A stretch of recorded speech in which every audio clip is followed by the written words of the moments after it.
నాకు ప్రాణ సమానమైన తెలుగుదేశం పార్టీ కుటుంబ సభ్యులందరికీ వేదిక పైనున్న కిందనున్న అందరూ కుటుంబ సభ్యులే, అందరం సమానమే, దాంట్లో వ్యత్యాసం లేదు. మీ ఉత్సాహం చూస్తూ ఉంటే నేను ఎప్పుడో రావాలి, మీరు 2 గంటలకో 1 గంటకు వచ్చేసారు ఇక్కడికి. 5-6 గంటలు వెయిట్ చేస్తున్నారు. 12 గంటలకు వచ్చారు, 2 గంటలకు వచ్చారు, ఎనర్జీ మాత్రం తగ్గలా. ఆ ఎనర్జీ చూస్తూ ఉంటే నాకు అనిపిస్తుంది, ఎన్ని జన్మలెత్తి మళ్ళా తెలుగుదేశం పార్టీ అధ్యక్షుడిగా పుడితే, కుటుంబంలో పుడితే ఆ ఆనందమే వేరు. మీది నాది రాజకీయ అనుబంధం కాదు, ఇది ఒక కుటుంబ అనుబంధం. 45 ఏళ్లుగా మిమ్మల్ని చూస్తున్నా, మీతో కలిసి నేను పెరిగాను, నాతో కలిసి ఎక్కడికక్కడ మీరు కూడా ప్రజాసేవలో పునీతమయ్యారు. అది చూసినప్పుడు నాకు అనిపిస్తుంది, మనం అందరం కానీ కరెక్ట్గా ప్లాన్ చేసుకుంటే ఈ రాష్ట్రంలో వేరేవాడు ఏమీ చెయ్యలేడు, దాంట్లో అనుమానమే లేదు. రాష్ట్రం అంతా ఒక ఎత్తు, విశాఖపట్నం ఇంకొక ఎత్తు. నేను ఎప్పుడూ విశాఖపట్నంలో చూస్తూ ఉంటాను. నేను అందుకే ఓపెన్గా కూడా ఎన్నోసార్లు చెప్పాను, నేను మెచ్చిన నగరం విశాఖపట్నం, మంచి వాళ్ళు ఉండే నగరం విశాఖపట్నం. మంచి వాళ్ళు అందరూ ఉన్నారు కానీ మంచిలో ఎక్కువ మంది మంచి వాళ్ళు ఉండే నగరం విశాఖపట్నం. ఒక్క ఉద్దు అంత మునుపు కూడా ఎప్పుడు తెలుగుదేశం పార్టీకి కంచు కోట. ఉద్దులో జరిగిన సంఘటన చూస్తే ఆ తర్వాత ఏ ఎన్నికలు పెట్టినా తెలుగుదేశం పార్టీ జెండా తప్ప, సైకిల్ తప్ప వేరే ఏది కనపడదు మీకు. అలాంటి బ్రహ్మాండమైన ప్రాంతం.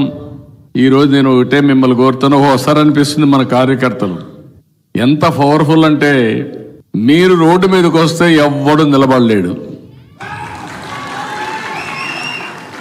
అప్పుడప్పుడు నేను అధికారంలోకి వచ్చిన తర్వాత ఏదో రాష్ట్రాన్ని బాగు చేసేయాలని రాత్రింబగళ్ళు ఒక అబ్సెషన్తో పనిచేయడం మొదలుపెట్టినప్పుడు మీలో అలకొస్తుంది.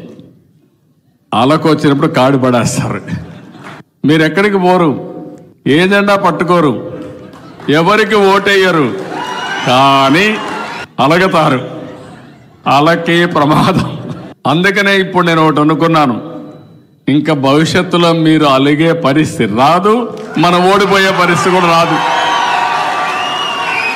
అందుకే ఇటీవల కాలంలో మీరు చూస్తే 2 గంటలు నేను గవర్నమెంట్ కోసం ప్రజల్లో పనిచేస్తే నా కుటుంబ సభ్యుల కోసం కనీసం 2 గంటలు టైం స్పెండ్ చేసి, ఆ టైం స్పెండ్ చేసినప్పుడు నాకు ఒక ఎనర్జీ వస్తుంది. మళ్ళా కొండనైనా సరే బద్దలు చేస్తాననే ధైర్యం, విశ్వాసాన్ని మీరు కల్పిస్తారు. అది ఒక పెద్ద టానిక్. అది అలాంటి విశ్వాసం కల్పించిన మిమ్మల్ని మళ్ళా ఒకసారి గుర్తు చేసుకుంటూ, మనందరం కలిసి ఎన్నికల ముందు చాలా హామీలు ఇచ్చాం. నేను 2 పర్పస్ల కోసం వచ్చాను. ఈసారి ఎన్నికల ముందు ఇక్కడనే ఉత్తరాంధ్ర సమావేశం పెట్టాం. ఈరోజు కంబైన్డ్ జిల్లా విశాఖపట్నం జిల్లా మొత్తం పాత జిల్లా అందరినీ ఇక్కడ సమావేశానికి పిలిచాం. ఇప్పుడు 2.5 జిల్లా అయిపోయింది. విశాఖపట్నం, అనకాపల్లి, పాడేరు, కేఎస్ఆర్ జిల్లా. మీరు పాత జిల్లాలో అందరిని చూస్తున్నా, మళ్ళీ పాత జిల్లాలో విశాఖపట్నం జిల్లా అందరిని చూడడం చాలా సంతోషాన్ని ఇస్తూ ఉంది, కళకళలాడుతూ ఉంది. ఎంతమంది ఇక్కడ ఉన్నారో అంతమంది బయట ఉన్నారు. అది మీ పట్టుదల.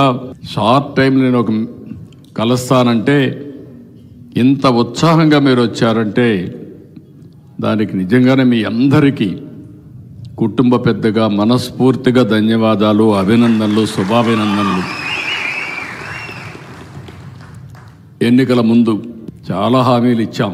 మీరు ఇంటింటికి వెళ్ళారు. బాబు షూరిటీ, భవిష్యత్ గ్యారంటీ, అదే మాదిరిగా సూపర్ 6, అదే మాదిరిగా అనేక విషయాలు చెప్పాను. నేను ఒక మాట చెప్పాను, నా మాటగా మీరు చెప్పండి, మీ మాట నేను నిలబెడతానని చెప్పాను ఆ రోజు.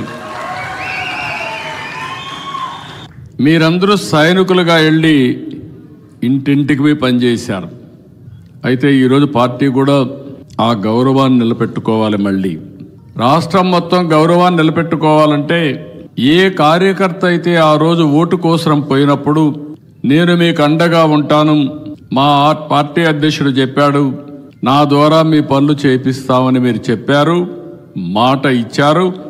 మీ మాట నిలబెట్టడమే కాకుండా మీ గౌరవాన్ని పెంచే విధంగా నేను పనిచేస్తానని చెప్పి నేను మీ అందరికీ తెలియజేస్తున్నాను. 1 సంవత్సరం అయింది, తొలి అడుగేశాం. విధ్వంసమైన రాష్ట్ర ఆర్థిక వ్యవస్థ. నేను 4వసారి ముఖ్యమంత్రి, 4 సార్లు చూశాను, కానీ ఈసారి నాకే అర్థం కావడంలా. ఎంత లోపలికి పోతే అంత ఇంకా ఏ మాటలు చెప్పాలని నాకు తెలియదు. ఒక వ్యవస్థ కాదు, అన్ని వ్యవస్థలు విధ్వంసం అయిపోయినాయి. విపరీతంగా ఎక్కడ చూస్తే అక్కడ విశాఖపట్నంలో తహసీల్దార్ ఆఫీసుని, కలెక్టర్ ఆఫీసుని, హాస్పిటల్ని,